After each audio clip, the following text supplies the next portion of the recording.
Stove on చేసి pan పెట్టుకొని ఒక 2 టేబుల్ స్పూన్ల ఆయిల్ వేసుకోవాలి. ఇప్పుడు ఒక ఆనియన్, ఒక టమోటా తీసుకున్నాను. ఆనియన్ చిన్న ముక్కలుగా కట్ చేసుకోవాలి, టమోటా చిన్న ముక్కలుగా కట్ చేసుకోవాలి.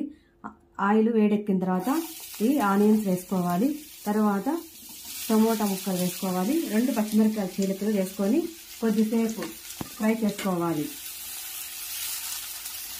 ఇప్పుడు స్వీట్ కార్న్ ఇందులోకి టమోటా ఆనియన్ ఫ్రై అయిన తర్వాత స్వీట్ కార్న్ వేసుకోవాలి. వేసుకొని తర్వాత కొద్దిగా పసుపు,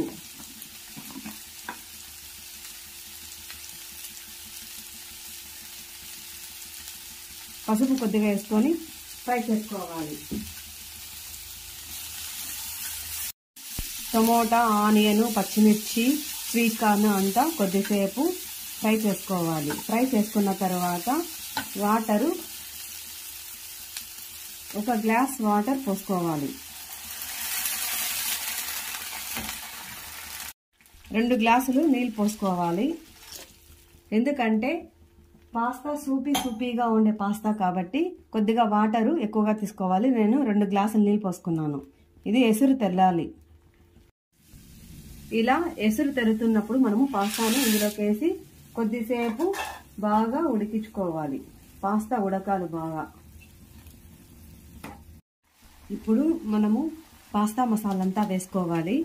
వేసుకొని తర్వాత కొద్దిగా గరం మసాలా యాడ్ చేసుకోవాలి. ఇది వేసి ఇదంతా ఇలా కలయిదిప్పుకోవాలి. ఇప్పుడు సన్నగా కట్ చేసుకున్నటువంటి కొత్తిమీర వేసుకొని కలయిదిప్పుకున్నాం అనుకోండి, టేస్టీ అనేటువంటి soupy sweet corn pasta ready friends.